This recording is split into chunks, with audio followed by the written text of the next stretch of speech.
1994, a young girl named Emily vanished without a trace while visiting Times Square with her mother. For 20 years, the case remained frozen until a historic flood in 2014 unearthed her backpack buried beneath the square.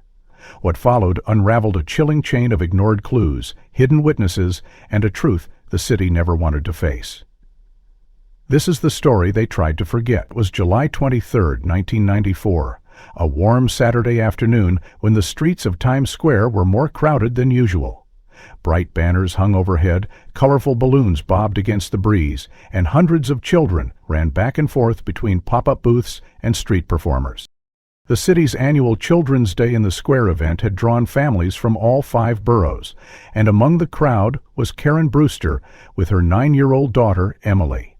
They'd taken the F train from Queens that morning, arriving just before noon. Karen remembered how Emily had begged her to come, circling the date on the calendar weeks in advance. It wasn't like Karen to take a full day off from her job at the dry cleaners, but Emily's wide eyes and hopeful smile had convinced her.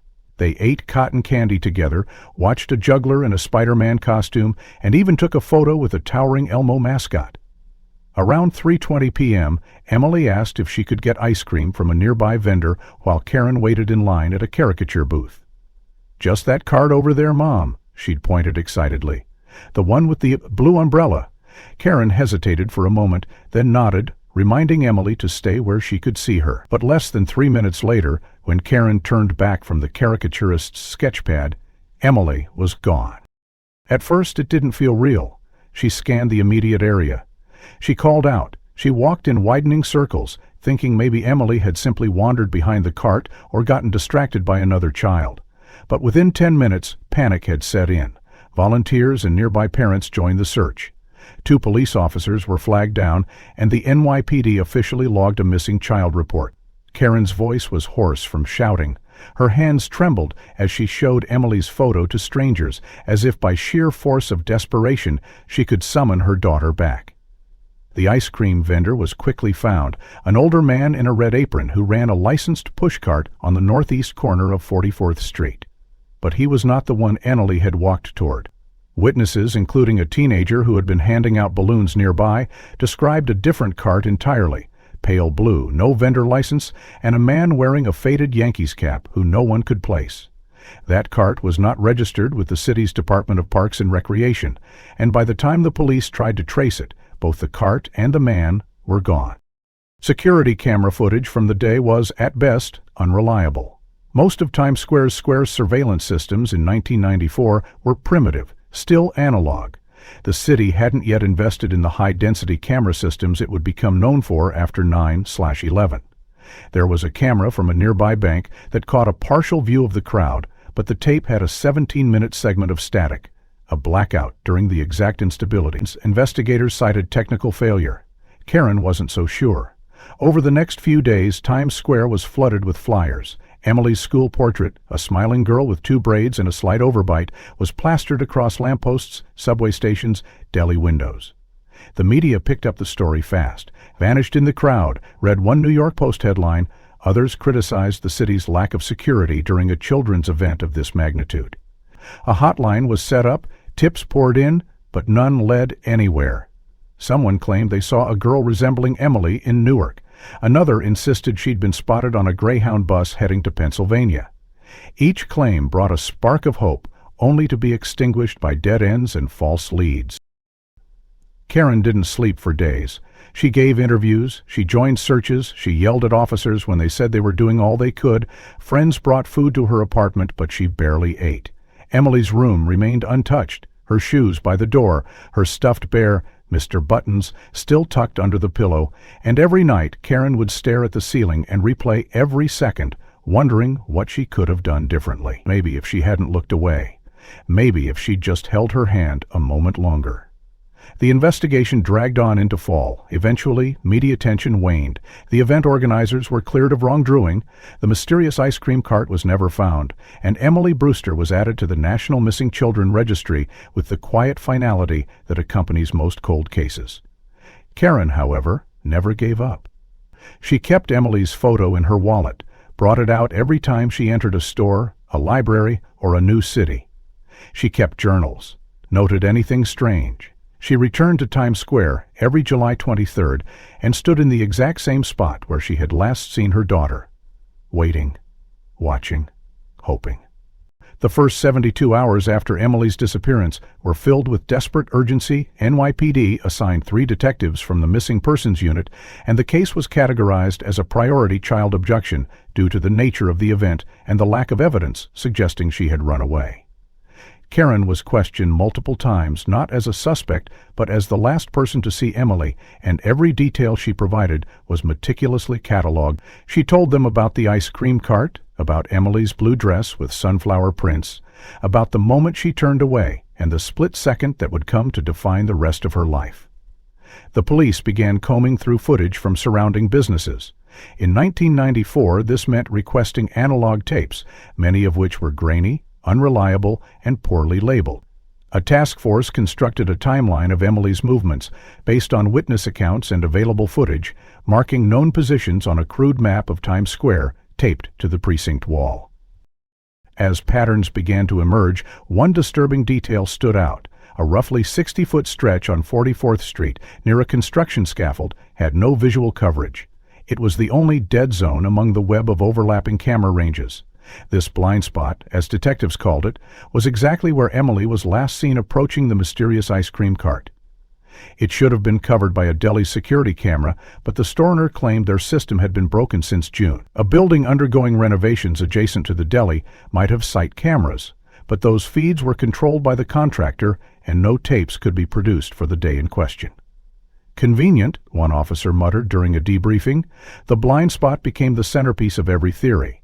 For days, investigators set up at the location, interviewing pedestrians, questioning store owners, analyzing traffic patterns. Karen returned to the site, standing motionless for hours, staring at the same crack in the pavement, as if willing it to offer an answer. Nothing surfaced. 3 weeks into the investigation, a woman named Patrice Lugo called the hotline to report something her nephew had said. She was vague, apologetic. "It's probably nothing, but he keeps talking about the little girl and the bicycle." Her nephew, Jamie, was 11 years old and had been at the event with his uncle, a food vendor. Jamie described seeing a young girl matching Emily's description standing beside a man with a cargo bike, the kind with a large wooden box attached to the front. The bike was blue, scratched, and seemed old. Jamie remembered it because the man had lifted the girl into the box and pedaled off like it was no big deal. He thought it was her dad. Detectives brought Jamie in for questioning. He was nervous but consistent. He said the bike headed west toward 8th Avenue, turning near a loading dock behind a row of closed souvenir shops. He even drew a picture. But because Jamie had been alone at the time, with no adult witness to corroborate and no surveillance footage available to verify the account, the lead was classified as anecdotal and deprioritized. The detectives didn't dismiss it entirely, but resources were limited and more concrete leads had to be prioritized. Karen didn't hear about Jamie's statement until months later, when an internal memo was mistakenly copied into the public file. She showed up at the precinct, gripping the pages in her hand, demanding why no one had followed it. "You never told me about the blue cargo bike," she snapped at Detective Wilkins, the lead investigator. He offered a measured reply. "We had no way to validate the sighting. We logged it, but we can't chase every unconfirmed report." Karen stormed out. That night she walked the stretch from 44th to 8th Avenue on foot, noting every alley, every shuttered service entrance. In her notebook, she drew her own map, not just streets and buildings, but the absences. No cameras here, no lights there, loading zones unattended, dumpsters unchained. She called it Emily's route, not because she was certain, but because no one else seemed willing to ask, what if? In December 1994, the case received a brief resurgence of media attention when a local paper published a piece criticizing the NYPD's failure to act on Jamie's report. A journalist named Lisa Carter interviewed Karen extensively, casting a critical eye on the procedural gap. Lisa's article questioned why the blind spot had not been addressed by city infrastructure teams, why a child's testimony was worth so little when time was of the essence, and why an event for children had no consistent security footage.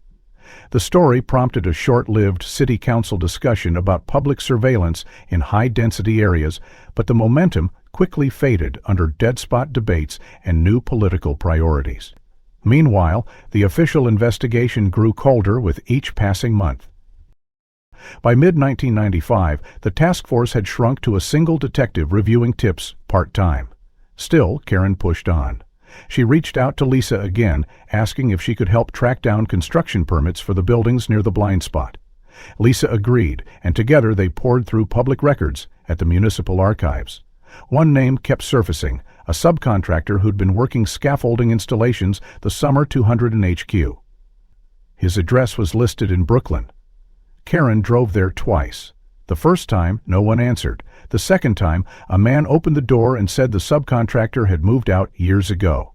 But there was something about the man's hesitation, the way he looked past her before closing the door, that lingered in her mind. Karen circled the block 3 times before finally driving home. That same week, Lisa obtained a 1994 permit revision for sidewalk scaffolding around 44th Street. It listed a delivery made on July 23 at 2:58 p.m., 22 minutes before Emily vanished. The delivery had been received and signed off by someone named R. Mason, a name that did not appear on any registered company payroll or subcontractor list. Lisa brought this information to Detective Wilkins, but he was noncommittal. "It's a ghost name. Could be fake, could be a guy who unloaded 2 boards and left. We don't have a photo, we don't have prints." Karen couldn't accept that. She began writing letters to private investigators, hoping one would take on the case pro bono. She even placed a small classified ad in the Village Voice asking if anyone had worked under the name R. Mason in the summer of 1994. She got 4 crank calls and 1 hand-threaded letter that simply said, "Don't go digging through construction dust unless you want to choke." Lisa pressed for another interview with Jamie, but his mother had moved him out of state after harassment from tabloids, and no forwarding contact was provided. In the file, Jamie's account became just another folder in the unverified tip drawer, but for Karen, it became the line she could never stop tracing. Blue cargo bike, construction route, a girl who was here, then gone. She began. The years following the initial investigation were not kind to Karen Brewster. By 1996, the official search for Emily had gone cold. Case files were archived, and the missing persons hotline saw fewer and fewer tips related to Emily's disappearance. Karen refused to let go. She still kept every scrap of paper, every article, every scribbled note from interviews, every receipt from coffee shops where she'd met people who claimed to remember something important. She filled 2 filing cabinets with timelines and photographs, most yellowed and curling at the edges. Her apartment, once cheerful and modest, grew darker, more silent. The smell of dust hung in the air. The picture of Emily in her sunflower dress stayed taped to the refrigerator, unmoved since 1994. Karen's husband, Mark, had grown distant since the early days of the investigation. First, he had helped with flyers, sat through late-night interviews, held Karen's hand in waiting rooms. But by 1996, the cracks between them had become fault lines. He returned to work full-time and spent longer hours away from home. Conversations turned shallow, then rare. Karen still believed Emily was alive. Mark believed otherwise. He began pushing for closure, for moving on, for living again. Karen couldn't understand how he could stand to breathe without knowing where their daughter was. By 1997, they were sleeping in separate rooms, and in 1998, Mark filed for divorce. The court proceedings were brief and uneventful. There was nothing left to fight over except silence and guilt. Mark left New York altogether, relocating to Arizona when Karen called months later to tell him a new journalist wanted to revisit the case. He refused. "I'm done, Karen," he said firmly. "You need to be, too." He never called again.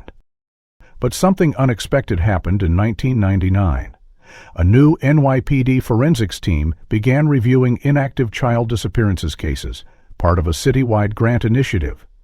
Emily's file was flagged due to the unusual note about the camera blackout, something marked as a technical error but never fully explained. A technician named David Alvarez was assigned to digitize old footage, and while transferring the bank's surveillance tape from analog to digital, he noticed something strange. The static section from July 23rd was not blank. It had been re-recorded. Overlay noise patterns indicated that the footage had been deliberately erased and replaced with low-frequency signal fuzz. In short, someone had tampered with the original tape. Alvarez wrote a memo and forwarded it to his supervisor. It landed back on Detective Wilkins's desk, the same man who had led the initial case.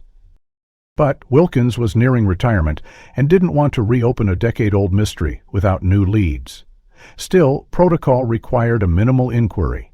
The precinct contacted the original bank branch and requested access to their 1994 equipment logs, maintenance schedules, and any personnel files linked to the security system. The bank had merged with another entity in 1996, and many records were missing or archived off-site. What they did find, however, was a work order from July 26, 1994, 3 days after Emily's disappearances, requesting replacement of a VCR unit due to unexpected magnetic degradation. That name again, R. Mason, the same alias from the scaffolding permit months earlier.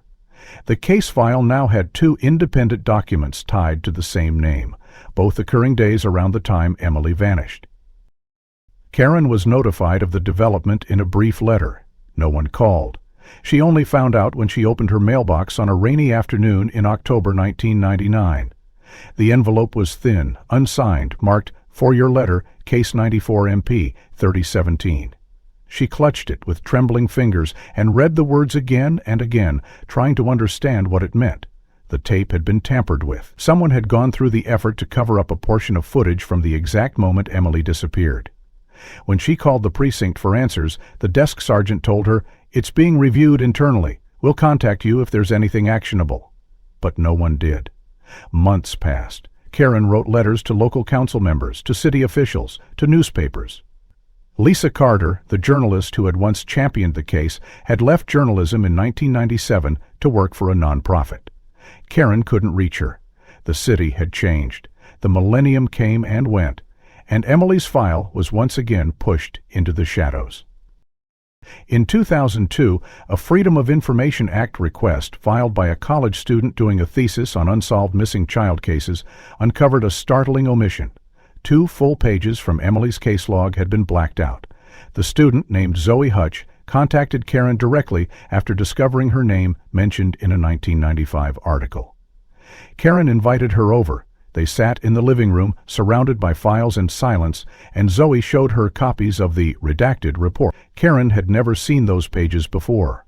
One contained a timecode entry referencing a secondary surveillance source, with no further details. The other mentioned a retired asset from Organized Crime Unit assigned to assist on the case in August 1994, though the connection was never explained. Karen tried again to contact Wilkins, now retired and living upstate. He didn't respond. She wrote to the commissioner's office. No reply. She kept digging. By 2004, she had become obsessed with R. Mason, not as a man, but as a thread in a labyrinth.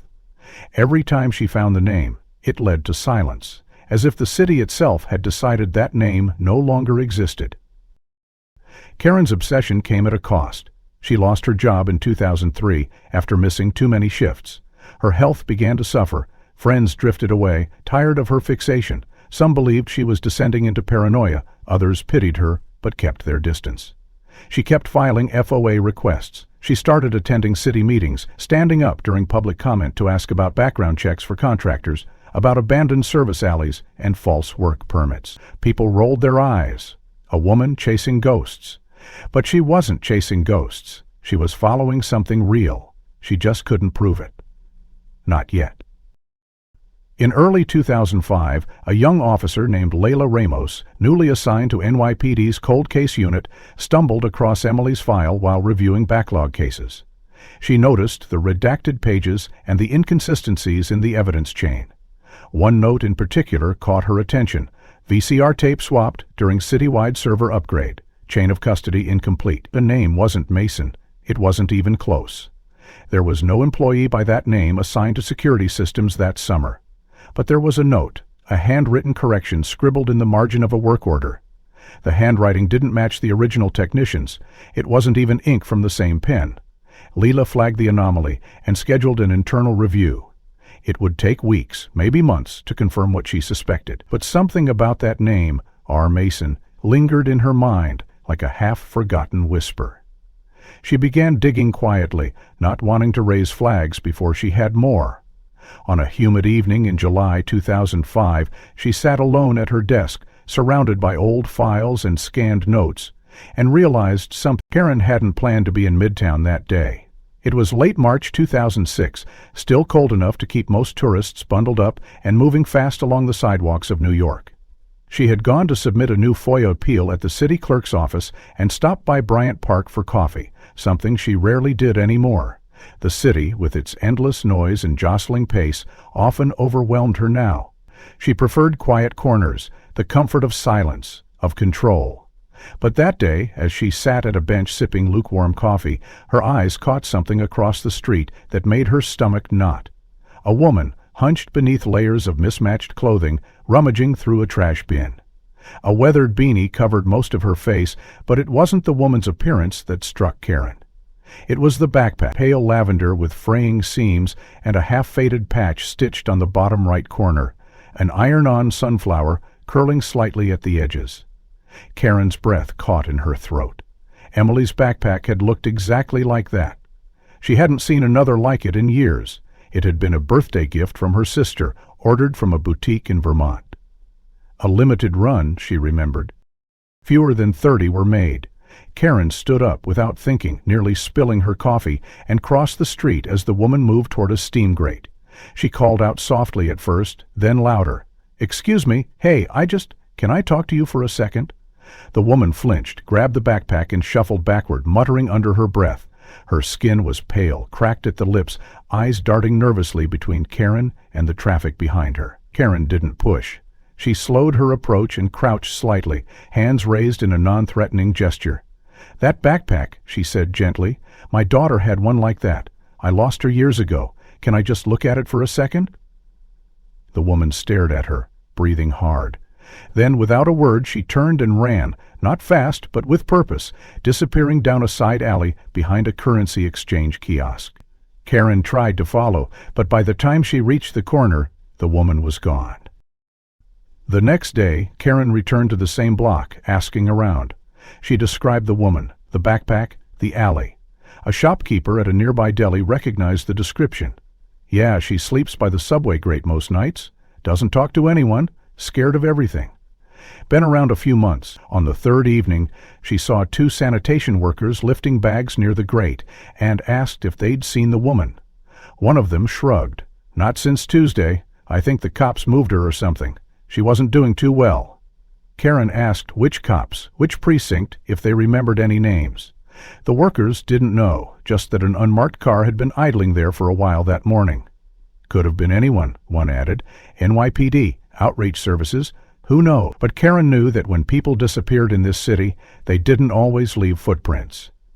She walked home in the dark, Emily's sunflower patch etched into her mind like a brand. 3 days later, a letter arrived at Karen's apartment. No return address. The envelope was cream-colored, thick, sealed with a single piece of clear tape. The handwriting on the front was blocky, all capitals. Karen dressed. Private. She opened it with trembling fingers. Inside was a single sheet of paper, folded once. No signature, no date. Just 12 words, typed in bold sans-serif font, all centered on the page. Some things should never be dug up from Times Square's memory. Let her rest. Karen stared at it for a full minute, heart pounding, the silence of her apartment pressing in around her. She flipped the paper over. Nothing. She examined the envelope for fingerprints, smudges, any hint of origin. Nothing. No postage mark either, meaning it had likely been hand-delivered. She opened her door, looked up and down the hallway. Empty. Downstairs, she asked the building manager if any courier had come by. He shook his head. No one official, but the front door's been busted again. Anybody could have come in. Karen stood still in the lobby. The words echoed in her coat pocket, her breath clouding the glass of the entry door. The words echoed in her head like static. Let her rest. Who was her? Emily? The homeless woman? Someone else entirely? And why now? She walked back to Bryant Park that afternoon and paced the same block. She showed the letter to a patrol officer, who shrugged. "We get dozens of cranks every week. If they didn't threaten you directly, there's not much we can do." She reported the missing woman again, but the report went nowhere. No full name, no known ID, no confirmed missing person. "We'll note it," they said. She asked them to search nearby shelters, hospitals, holding cells. No one matched the description. Karen's mind spun. What if the backpack had been planted? What if someone wanted her to see it, to react, to draw her out again after years of silence? It had been nearly 12 years since Emily vanished. Most people had stopped talking about it. Most people had moved on. But not her, not whoever wrote that note, not whoever took the woman, if that's what happened. Karen went to the 201st Street Public Library and used one of the free terminals to search everything she could about homeless arrests in the last week. Nothing turned up. She searched for anonymous letters, threats, similar phrases. Still nothing. But she kept the letter, placing it in the same fireproof box that held Emily's birth certificate, the original police report, and the photograph of the backpack from that day at the park. That weekend, she took the train to Times Square again. She walked slower this time, observing every corner, every vendor, every shadow. Near the same grate where she'd first seen the woman, she noticed something odd, a square of concrete near the wall that looked newer, less worn than the surrounding pavement. It had no markings, no gum stains, no graffiti, just clean, almost untouched. She crouched, ran her fingers along the seam, heart racing. And then, from behind her, a voice. "Looking for something?" Karen turned slowly. A man in a janitor's uniform stood 10 feet away, holding a push broom. His eyes were calm but unblinking. She straightened, trying to hide the tremble in her hands. "Just passing through," she replied. The man nodded once, then walked away. She watched him go, wondering whether he'd been there the day Emily vanished, whether he remembered a girl with a sunflower patch, whether he knew what had been buried under that fresh concrete. That night, she couldn't sleep. She replayed the encounter, the letter, the vanishing woman. Questions twisted in her mind. How many others had been watching all along? What else had they buried? And how long had they waited for her to stop looking? Karen sat up in bed, opened her drawer, and pulled out the old folder marked "The Scaffolding Permits." She flipped past Jamie's drawing, past the scaffolding permits, past the letter with the bold warning. Her fingers landed on an old city services map. One alley, just behind the grate, had a sub-basement utility entrance that had been decommissioned in 1993. She had never followed that lead. But someone else had. The summer of 2014 was unusually volatile for New York City. By early July, forecasters had already noted an uptick in sudden weather events, short, violent bursts of rain followed by heat waves that made the asphalt steam. But nothing prepared the city for the storm that hit on August 9th, a Saturday afternoon, when thunder cracked over Manhattan like a warning shot. The rainfall, relentless and overwhelming, poured down in sheets that seemed to drown sound itself. Subways flooded, streets turned into rivers. Times Square, known more for its neon than nature, was transformed into a basin of shimmering chaos. Drains backed up within minutes. Water surged into basements, stairwells, and alleyways. Maintenance systems failed. It was the kind of storm that exposed everything the city tried to hide. And beneath the surface, beneath the blinking lights and tourist cameras, an old wound reopened. 2 days later, city infrastructure crews began assessing damage beneath the most heavily impacted areas. One of the worst-hit zones was beneath the exercise corner of Times Square, where an outdated network of service tunnels and electrical access points had partially collapsed.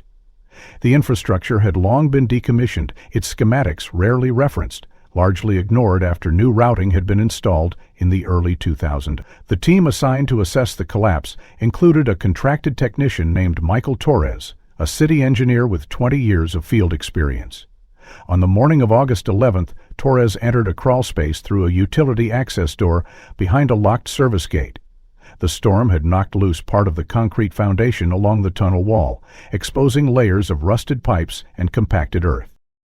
As Torres crouched to inspect the damage, his flashlight caught on something wedged in a pocket of crumbled debris, a dull, round shape partially buried in silt.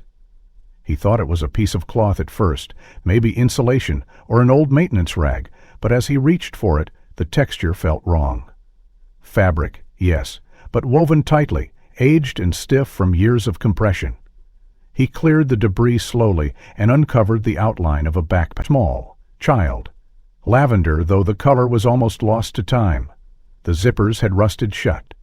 Moss grew along one edge. The logo tag was faded, but a single stitched patch remained, barely visible beneath the grime. A sunflower. Torres froze. He didn't know why, but the image disturbed him. Maybe it was the setting, the darkness, the silence, the fact that the bag was buried in a place no child could have ever reached. He called it in immediately. NYPD arrived within the hour, along with a forensics team. The area was cordoned off, photographs scanned, logged. The backpack was carefully extracted and placed into evidence. Back at the precinct, technicians began cataloging the contents. Inside, despite decades of decay, they found remnants of what appeared to be a child's jacket, fabric torn, edges stained by moisture and mold.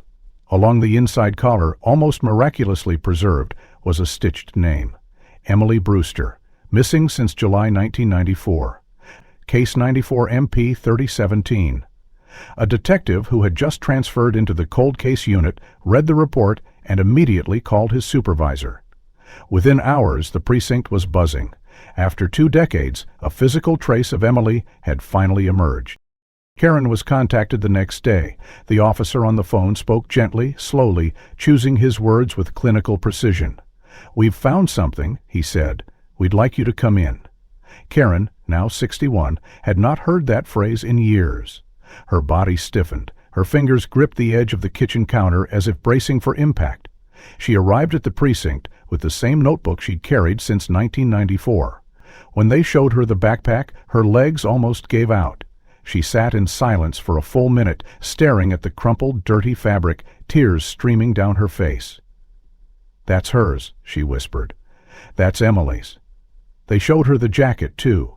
The sunflower patch, the stitching on the collar, all exactly as she remembered. There was no doubt. Emily had been there, under Times Square, buried beneath a tunnel that hadn't seen daylight in years. The discovery sparked renewed media interest. News vans lined the sidewalks within hours. "Missing girl's bag found after 20 years, scrolled across every screen.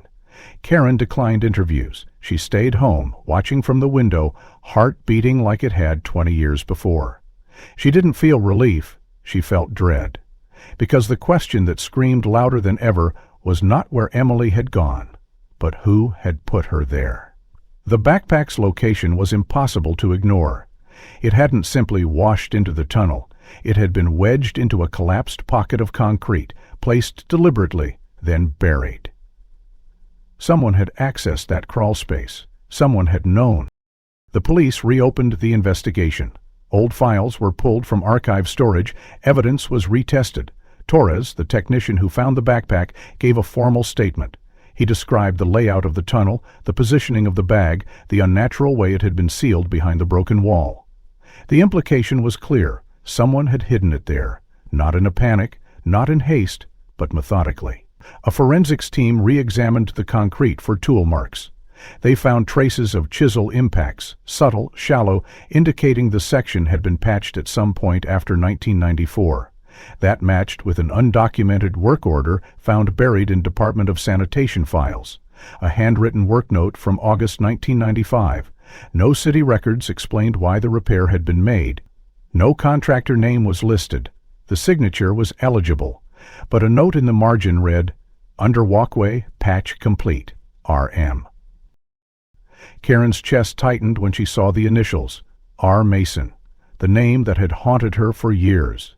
She remembered every encounter, every document, every shadow linked to that ghost name. The name that never came with a face. The name attached to nothing and everything. She told the detectives. She showed them her files, her notebooks, the archived articles, the old permit. The precinct launched a secondary inquiry, trying to trace employment records, contractor logs, anything that could anchor R. Mason to a real person. But the trail had gone cold long ago. Karen, meanwhile, began walking the perimeter of Times Square again, day after day, morning into dusk, not searching now, but studying, looking for connections, looking for ghosts. She began to notice things she hadn't before. Security doors with no handles, service entrances labeled with worn numbers, locked gates with no visible purpose. She mapped them in her notebook. One afternoon, she noticed a new patch of concrete just west of where the tunnel collapse had occurred. It looked fresh, too fresh. as if someone was still trying to cover something. That night, she received a second letter slipped under her door with no envelope. It was typed, like the first, only one sentence this time. "You were never supposed to find the sunflower." Karen stared at it, fingers trembling, mind racing. Someone had been watching all along. Someone still was. The lab results came back 2 weeks after the discovery of Emily's backpack. Forensics had spent days analyzing the fabric, the stitching, the decomposition patterns, and even the soil particles embedded in the jacket's fibers. Karen waited, in a haze of dread and reluctant hope, caught between wanting to know and fearing what the truth might do to her already fractured sense of reality. When the report was finally presented, it shattered one of the longest-standing assumptions in the case. The wear and mineral buildup on the backpack zippers, combined with fungal growth patterns inside the jacket, suggested that the items had not been deposited into the underground space in July 1994 or even that year. Based on moisture data and sediment layering, the estimated timeline for concealment was late spring or early summer of 1995, at least 10 to 12 months after Emily had gone missing. That single revelation changed everything. It meant that Emily had still been alive, somewhere, long after the search parties disbanded and the flyers had yellowed and curled on lampposts. The implications rattled the precinct. A girl believed to have been abducted and possibly killed in 1994 had, by this new evidence, survived into the following year. She'd been somewhere, hidden, watched, held, before someone made the calculated choice to bury her belongings beneath Times Square. Detective Ramos, now leading the reopened investigation, presented the findings in a closed meeting with her unit and 2 supervisors from Internal Affairs. The NYPD had to reassess the early days of the case, and that meant revisiting every initial report, every signed statement, every shift log, and interview. When they requested the full 1994 case dossier from archives, a new problem surfaced. A key report, one written by then lead investigator Detective Wilkins, detailing the first 72 hours of response, was missing from the database. Not corrupted, not partially scanned, missing entirely. The report had been logged into evidence, assigned a barcode, physically checked out by Wilkins in 1996, and never returned. Ramos contacted Wilkins at his upstate residence, now retired for nearly a decade. She requested the document, politely but firmly. He responded curtly that he had nothing further to add to this obsession, and hung up. A second call, this time from a captain, was met with similar resistance. Wilkins insisted that he no longer had any physical materials and that anything he'd removed from the archives had been returned at some point. The department launched a formal internal inquiry. A week later, Wilkins was suspended from his consulting role on other cold cases pending investigation. The press caught wind of the development and headlines flared up again. Ready to convert implicated in lost evidence. Karen watched the news with a hollow sense of validation. She had long suspected Wilkins of negligence, if not something darker, but no one had listened. Now the narrative was finally catching up. But rather than feeling triumphant, she felt sick. Because for every piece of buried truth that surfaced, new questions rose with it. Why would Wilkins withhold the report? What did it contain that made it worth risking his pension, his name, his entire reputation? And was it truly negligence, or had he been protecting someone? The precinct combed through Wilkins' email logs, his call history, old case files from the same year. Patterns began to emerge. Wilkins had signed off on 3 separate unsolved disappearances between 1993 and 1995, all children under the age of 12. In 2 of those cases, witness statements had also gone missing from the official records. None had ever been solved. The Internal Affairs Unit requested that Wilkins turn over his personal notes, his off-duty work logs, even his banking history. He refused. A subpoena followed. Karen followed every development, eyes glued to court summaries and leaked internal memos posted on local watchdog forums. One thread caught her attention. A former precinct clerk claimed on an anonymous message board that in 1995, Wilkins had once ordered a Dexter Deeper Light structured for storage boxes tagged under inactive status. It was an obscure term used only for non-criminal administrative filings. If true, it meant Wilkins may have reclassified Emily's case to avoid scrutiny. Meanwhile, Ramos pushed forward with lab-based reconstructions. Using new digital tools, her team recreated the tunnel environment from 1995 using engineering schematics and environmental records. They mapped airflow, moisture drift, even aligned with the original forensic conclusion. Whoever placed the backpack there had known the space well, had waited until no one would be watching, and had sealed it deliberately. Romus also filed for access to city contractor rosters from 1994-1996. She was searching for any name resembling R. Mason. Once again, the trail came up cold. But one note caught her attention. A scheduling assistant who had worked for the Department of General Services during that period had made an unusual entry in her calendar. One job was logged on May 2, 1995, at Basement C. No corresponding work order existed. The initials on the job, R.M. Karen, though not officially involved, maintained her own investigation.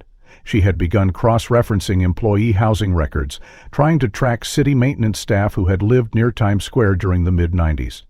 One name, a man named Ronald Mason, born 1961, last known address in Flushing, matched loosely, but the address was now a demolished tenement, and no records of his employment had survived. She printed what she had and mailed it to Ramos. No response came, but a week later, Karen noticed a plain car idling outside her apartment 3 nights in a row. Whether it meant surveillance or paranoia, she couldn't say, but she began checking the locks twice each night, keeping the hallway light on and taping a thread of paper across her door's bottom edge, an old trick she'd learned to detect unwanted entry. On the 4th night, the thread was broken. She opened her fireproof box, pulled out the second anonymous letter, the one warning her about the sunflower, and stared at it in silence. She flipped it over again, rubbed her fingers along the corners. Her nails caught on a faint indentation, almost invisible.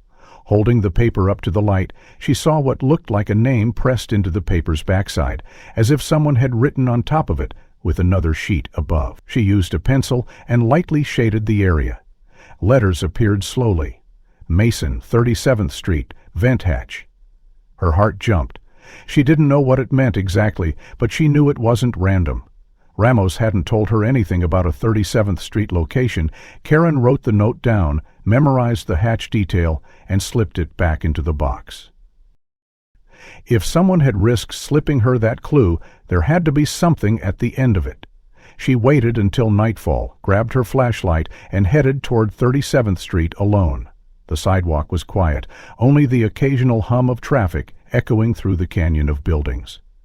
As she reached the block near 8th Avenue, she spotted a grate flush with the ground, a large, rectangular hatch with rusted hinges, half obscured by construction tarp. She knelt beside it, heart thudding. A faint breeze pushed from below, musty and stale. She gripped the edge of the hatch. The rusted hatch on 37th Street led nowhere, or so it seemed at first. Karen had returned twice more after her initial visit, always at night, always alone, hoping to catch a glimpse of something, someone, anything that might justify the fear now planted in her chest. On her 3rd visit, she noticed a narrow indentation beside the hatch, a small metal panel with 2 bolts half loosened. The cover was partially dislodged, revealing what looked like the lip of a ladder descending into darkness. She reached for it, but stopped short. Something about the air pushed up from that space felt wrong, old, as if it had not been disturbed in years but somehow still carried the trace of breath. She reported the detail to Ramos via voicemail, leaving the message at the unlisted number she'd been given after the flood discovery. Karen didn't know if anyone had listened, but 2 days later a man knocked on her door, not an officer, not anyone from the city, but an elderly tenant from her building who introduced himself as Howard Greer. "I've seen you," he said, voice raspy with age. "You've been going to the square at night." Karen didn't deny it. Howard hesitated, then said, "I saw something too. A long time ago." He shuffled into her apartment and sat quietly on the edge of her old couch, the same spot where Emily had once curled up watching cartoons. Then he spoke.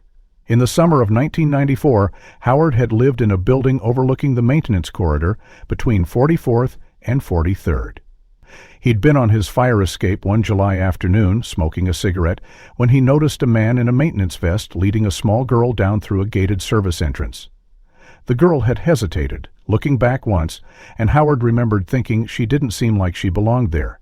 She had a bright backpack, purple or blue, with something round on the back. A flower, maybe. He'd called down, asked if everything was okay.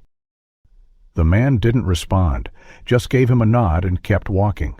Howard said the girl looked scared, but not screaming, just quiet, as if told not to speak. The next day, he mentioned it to a beat cop who was doing rounds near his building. Howard was brushed off at first, but when he insisted, the officer leaned in and said something that chilled him even now. "You didn't see anything. Best not to get involved." Howard hadn't spoken about it since.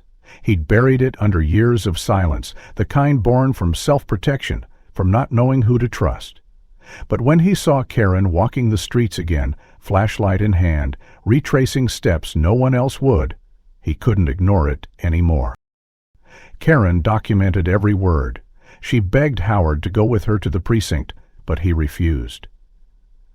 "They told me once to stay out of it," he said, standing up, "and I believed them. But you, maybe you're the one who doesn't have to." That same week, the NYPD received an anonymous tip through a non-emergency channel directing them to a locker in the Bryant Street Public Storage Facility registered under the name EB. The unit had been paid in cash since 1996, with renewals processed every 6 months, like clockwork. No photo ID had ever been presented. When officers opened the small metal locker, they found a weathered plastic bin containing a bundle of children's books, a faded doll with tangled yarn hair, and a journal. The journal was pink, spiral-bound, with the first page signed Emily B. The writing inside matched the known hand Andrea from Emily's school files, curved, uncertain, but with distinct letter formations. Each page bore a date, though the entries were often sporadic, as if written in stolen moments. Some entries were innocent, childlike, referencing songs, foods, drawings, but others grew darker, more fearful. One entry, dated March 1995, read, "They said I have to be quiet, that I made too much noise, that if I scream again, they won't let me see the sun." Another, later, "I miss Mama, I miss my window owner. I don't like the man with the metal shoes. He doesn't talk, but he watches me sleep."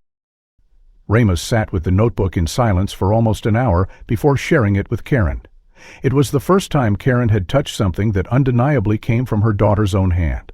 She traced the words with her fingers, heart aching, pulse unsteady. Every sentence confirmed what she'd feared and hoped, in equal measure. Emily had been alive. She had written. She had remembered her mother. Karen didn't cry. Not right away. There was too much rage pressing through her ribs. Someone had taken that journal, preserved it, paid to keep it hidden. And they were still out there. Ramos launched a full forensic investigation into the storage unit. Fingerprints were partial, degraded, but one usable print was lifted from the inside cover of the journal. It didn't match Emily. It didn't match Karen. It didn't match anyone in the immediate family, but it did match a thumbprint found on a discarded maintenance clipboard recovered after the 2014 tunnel collapse.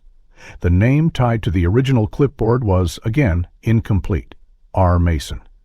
The case file now contained 3 verified connections: the hidden backpack, the altered videotape, and now the journal, each tied by proximity or evidence to the same elusive identifier. Ramos pushed for a warrant to search Old City contractor payrolls, specifically focusing on short-term hires from 1994-1996 whose background checks had been expedited or waived. The trail was slow and the records fragmented, but she found a temporary security pass issued to a Robert M. in June 1994 for basement access during electrical repairs. Meanwhile, Karen returned to the maintenance corridor where Howard said he'd seen Emily. She stood near the now-locked gate, staring through the bars at the damp stairwell descending beneath the street. She tried to picture it, the vest, the flower on the backpack, the girl not screaming. In her notebook she wrote one word: quiet. She thought of the journal entry again. They said, "I have to be quiet." What kind of silence was that? Not peaceful, not chosen. The enforced, echoing kind, the silence of fear, of threats, of a child who had learned not to cry for help because no one came when she did. Karen pressed her hand against the rusted iron and whispered, "I'm still here." She didn't know if it mattered anymore, but she said it anyway. That night, someone left a package at her door. No return address, no markings. Inside was a photograph, grainy, black and white, seemingly printed from a surveillance reel. It showed a girl, maybe 9 or 10, standing beside what looked like a boiler unit. Her head was turned slightly, her face blurry but not unrecognizable. The sunflower patch was visible on her backpack. On the back of the photo, someone had scrawled 5 words in thick blue ink. Karen stared at the photo, her breath caught between disbelief and fury. What did that mean? Who else? And where were they now? She looked toward the hallway mirror and didn't recognize the reflection staring back. The city had kept its secrets for 2 decades, but one by one they were starting to slip. The photograph left at Karen's door was not just a warning, it was an accusation. Someone had not only followed her investigation, but also wanted her to understand that Emily's disappearance was not an isolated act, that the shadows around Times Square in the summer of 1994 were darker, deeper, and far more coordinated than anyone had dared to believe. She took the photo to Detective Ramos, who submitted it for forensic analysis. The age and grain-matched equipment from the mid-90s, likely part of a security system used in industrial zones or older city buildings. It was authentic. No one could explain how it had surfaced or why the sender had chosen this moment. While the image triggered an internal reassessment of similar cases, Karen focused her attention back on the detail that had first haunted her, the ice cream cart, the one Emily had last been seen approaching. For years, that cart had been a ghost in the narrative, an object lost to time and oversight. In 1994, permits for mobile food vendors were managed by the Department of Consumer Affairs and cross-referenced with location logs at the Mayor's Office for Street Activity. Karen submitted a new records request to retrieve the July 23 vendor list for Times Square. She was told the archive had been digitized and should be accessible within days. But the days turned into weeks. Then a city clerk called her directly, voice tight with confusion and apology. "We're having trouble locating the files," he said. "That batch, permits issued for street vending on July 23, 1994, seems to be missing entirely. Not corrupted, not misfailed. Missing." Karen sat in silence, jaw clenched. "How does a whole record vanish?" she asked. The clerk hesitated before replying. "We've never had this happen before. There's no audit trail. The folder existed in 2013. It was accessed once by a city employee. After that, nothing." She asked who had accessed it. The name listed was Robert M., which triggered an internal flag, but the last known employee with that name had left city service in 1997. He was marked inactive. When Ramos tried to trace the user credentials used in the 2013 access log, she found the terminal had since been decommissioned. Any surveillance tapes that might have captured physical access to the file room were long erased under standard retention policy. Around the same time, a name from Karen's past re-emerged: Lisa Carter, the journalist who'd covered Emily's case in the late 90s. She was now an independent investigator running a blog focused on urban corruption and hidden histories. Karen reached out, and Lisa replied within hours. "I never stopped looking," she wrote in her email, "but I found something I wasn't ready to say back then." They met in a cafe near Hudson Yards. Lisa, older now, warm but still sharp, pulled out a tablet and opened a presentation labeled Interstate Youth Transfer Activity, NYFDC AL Corridor, 1999. Karen's hands trembled as she scrolled. Lisa explained that during the late 90s, a hidden pipeline had emerged in parts of the city involving the discreet transportation of undocumented or unclaimed children through staging points disguised as mobile service stations, food carts, storage vans, even pop-up vendors. Times Square, with its crowds and its constant motion, had become a perfect front. "It wasn't widespread," Lisa clarified, "but the patterns are there. Look at this." She pointed to a spreadsheet. In 1995 alone, 7 children had gone missing from Midtown, all reported within a 3-brick radius. None had been found. 3 had been last seen near mobile vendors. "There's no proof," Lisa admitted, "but there's a pattern, and that pattern kept being ignored." Karen leaned back, breathing hard. "What are you saying? That Emily was part of a ring?" Lisa hesitated. "I'm saying someone used that space. Someone knew how to move unseen, and someone kept records until those records got too dangerous. Ramos reviewed the data and asked Lisa to submit her findings formally, which she did, but the city's legal department refused to open a new probe without direct criminal evidence. Allegations, they said, relying heavily on circumstantial analysis and speculative associations. Still, the momentum behind Karen's case was growing again. A local podcast featured the new developments, framing Emily's disappearance within a broader conversation about urban neglect and systemic erasure. Thousands of listeners tuned in. Tips began flooding the precinct once more.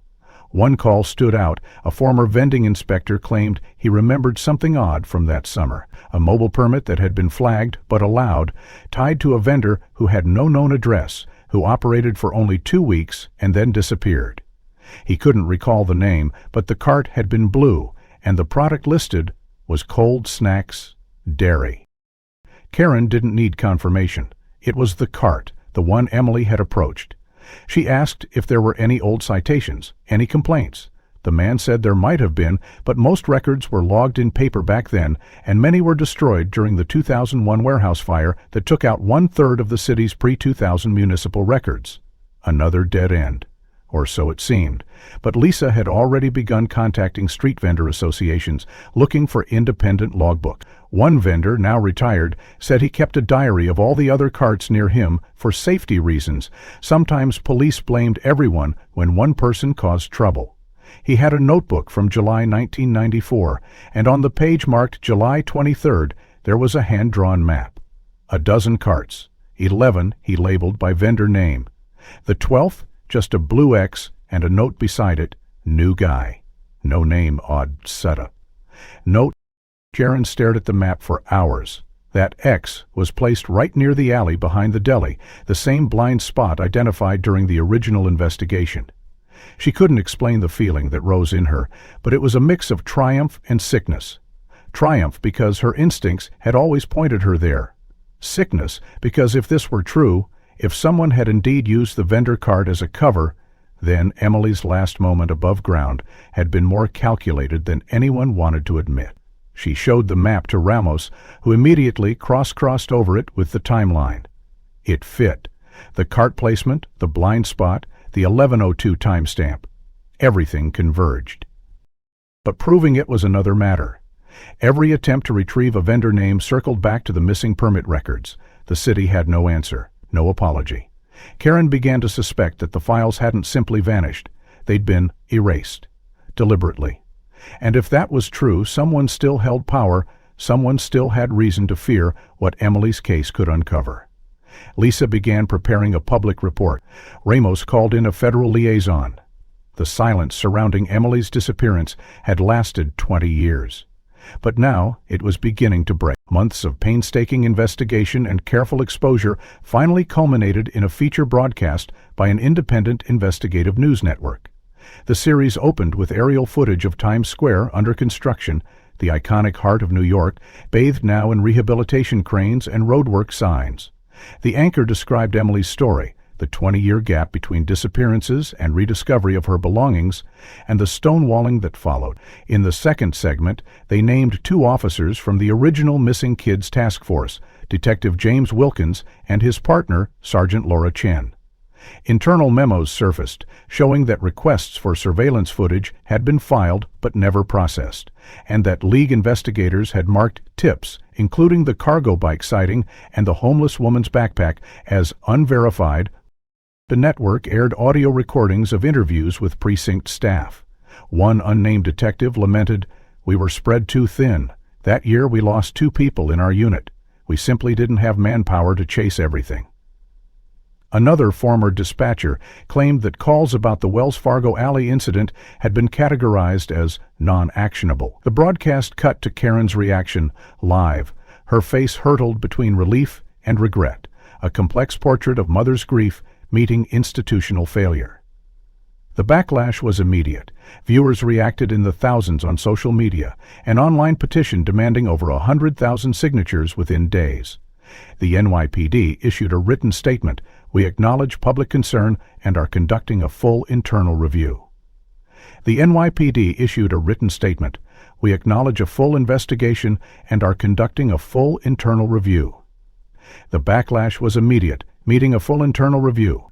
The department placed both Wilkins and Chen on administrative leave, pending renewed investigation. Meanwhile, Karen's inbox had already begun bubbling with new messages.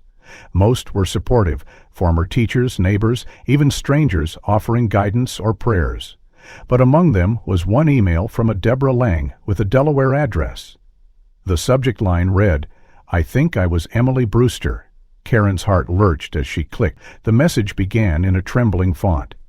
"Dear Ms. Brewster, I don't know if you will believe me, but all my life I've felt empty. I have no real memories before age 6. My parents say I was adopted.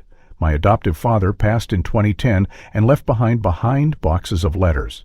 One is addressed to My Sweet Emily and includes a photo of a girl in a sunflower dress. When I saw it to my mother, she said I was too young to remember. I've never spoken of this before, but when I saw your story, I felt something. So if you think this could be possible, contact me." Karen read it twice, then a third time. Her mouth went dry. Could a woman in Delaware really have been Emily? She printed the email and passed it to Detective Ramos, who listened with empathy and professional caution. "We'll verify," she said. "We'll check adoption records, bios, DNA if necessary." Karen picked up the phone trembling. She dialed the email address, her finger hovering over call. But she couldn't bring herself to press. Instead, she waited, heart pounding as seconds ticked by. Within 24 hours, Deborah Lang responded with more detail. She had a birth certificate from 1995 listing a hospital in New York City under the name Emily L. Brewster. Abutment of some documents had been redacted in 1996. She'd also found a bracelet in her belongings at age 7. A bracelet with a small metal tag engraved. She carefully photographed it and attached the image in the email. The twisted relief left Karen reeling. If Deborah was Emily, it meant Emily had lived, but had been moved, renamed, possibly coerced into erasing part of her identity. It raised troubling questions. Who placed her in a new home? Why change her name? And had she been told to stay quiet? Detective Ramos moved quickly to arrange a video call with Deborah. They coordinated with Delaware police, who confirmed that adoption records existed. The adoptive parents, now deceased or unreachable, had once been questioned in 2005 about missing time, but investigators concluded they had no reason to suspect wrongdoing at that time. Deborah, however, faltered during the video call. She didn't know anyone else's names from before age 6. She couldn't recall faces, sounds, routines. She did recognize the sunflower patch, however. When asked, she said it was in many photographs, mailed in letters. She read aloud a line. Karen watched Deborah's face on screen. She looked calm but weary, hopeful but terrified. "The police are still sorting DNA," Ramos explained through the call in measured tones. "We'll know soon." For Karen, time both stopped and accelerated. Each heartbeat, stretched every second without knowledge, felt longer than grief. Hope tempered by trauma. Terror that this could be her daughter alive or a cruel mirage. Later that evening, the investigative network aired their third installment. This segment focused on the systemic failings, fewer detectives on patrol, budget cuts, underfunded missing port liaison offices. It also featured an interview with a former FBI agent who said Times Square's high pedestrian volume made effective surveillance almost impossible, creating a shadow zone ideal for trafficking operation. He noted that the lack of vendor permit records, the disappearance of surveillance tape, and the hiding of physical evidence like Emily's belongings all fit an established pattern. The report concluded by asking how many Emily Brewsters were out there lost, forgotten, hidden. The public reaction was immediate. Justice for Emily trended widely. Protests erupted outside the precinct. Karen attended, kneeling beside a wooden shrine of flowers and teddy bears at the foot of a lamppost near 44th Street. She placed Deborah's bracelet on the shrine. She prayed, silent but determined. A line of well-wishers stretched out, families clinging to hope, strangers reaching for each other. Meanwhile, Ramos faced pressure from above. She was told to prepare a public press briefing once the DNA results arrived. A sense of urgency hovered. "If Deborah isn't Emily, we need to know," Ramos said.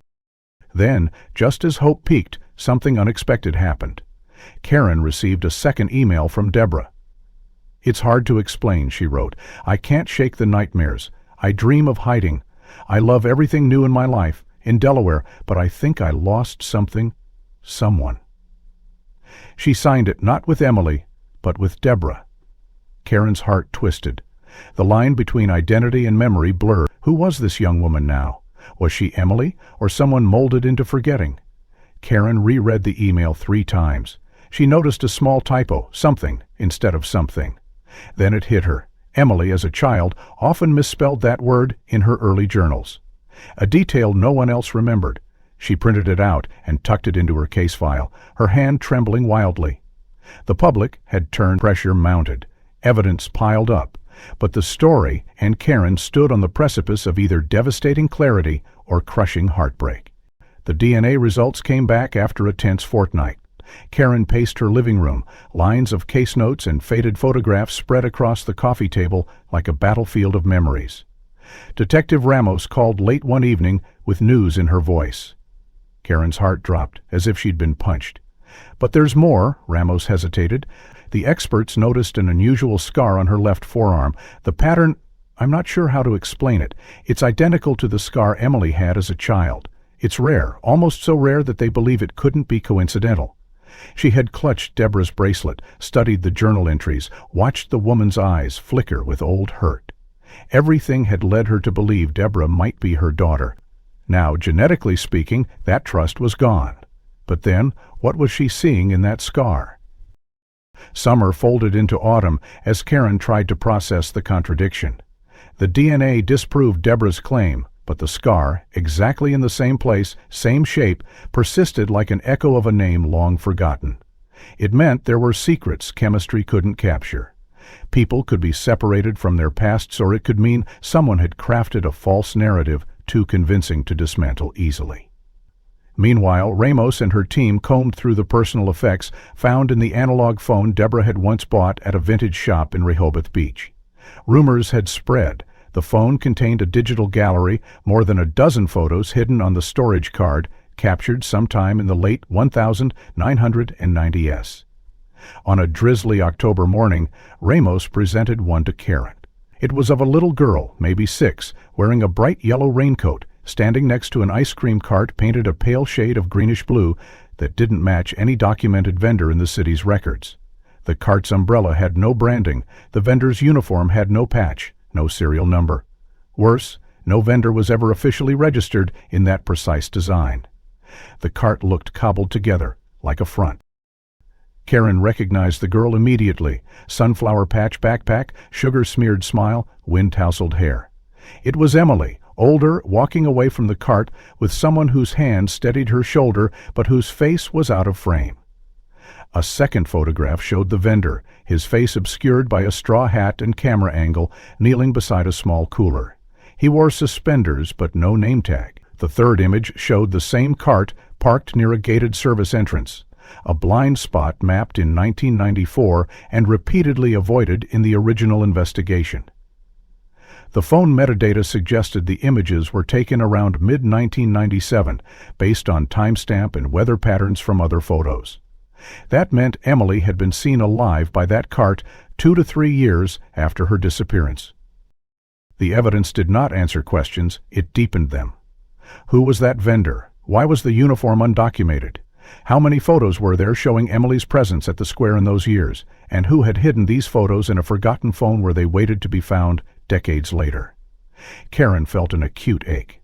This was her daughter, alive, smiling, walking, but the DNA and the cart and the vanished vendor, all of it signaled a deliberate erasure, a story left unfinished on purpose. The news network aired the photograph and revealed the DNA mismatch. Viewers were riveted, torn between hope and heartbreak. One anchor described it as a haunting case where the biological truth rewrites the narrative, but the scars and the images rewrite our hearts.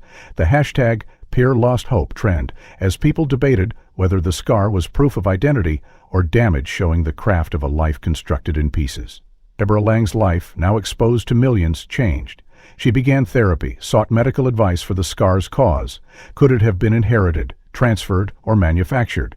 Her answers remained as incomplete as the picture of Emily who vanished and apparently reappeared. Karen, exhausted by grief and by vigilance, attended a private meeting with Ramos and Deborah. They spoke without cameras. Deborah dropped her shoulders, tears glistening. "I'm sorry," she whispered. "I wanted to believe." Karen nodded. She studied Deborah's scar once again, tracing the intent with trembling fingertips. "I needed you to be her," she whispered back. Deborah reached for her hand. "I wish I was." They parted with an embrace that carried the weight of a mother's yearning and a woman's guilt. That night, Karen walked through Times Square again under yellow lamps and traffic hum. She passed the old vendor cart location, empty now, repainted steel, covered in posters. Construction signs waved overhead. She closed her eyes and touched the scar on her left forearm, a new scar from stress, from the years of investigation. She whispered into the humid air, "I want to know the truth." The photograph haunted her step. The scar followed her reflection in storefront glass. And she wondered if someday, out of the accumulated fragments, DNA, scar, cart, photo, something would emerge whole enough to answer her final questions. What became of Emily? Who kept her silence? Who erased her identity? And would the truth ever be enough to give a mother peace? The case remained open, but somewhere in the city's silent spaces, beneath concrete, behind document losses, packed into forgotten cell phones, lay the ending. Unclosed and waiting, if this story left you breathless or had you questioning every detail, make sure to subscribe for more narratives that dive into the mysteries time tried to bury. Which part of Emily's case struck you the most, or left you with more questions than answers? And where in the world are you watching from right now? Drop your thoughts and location in the comments. I read every single one.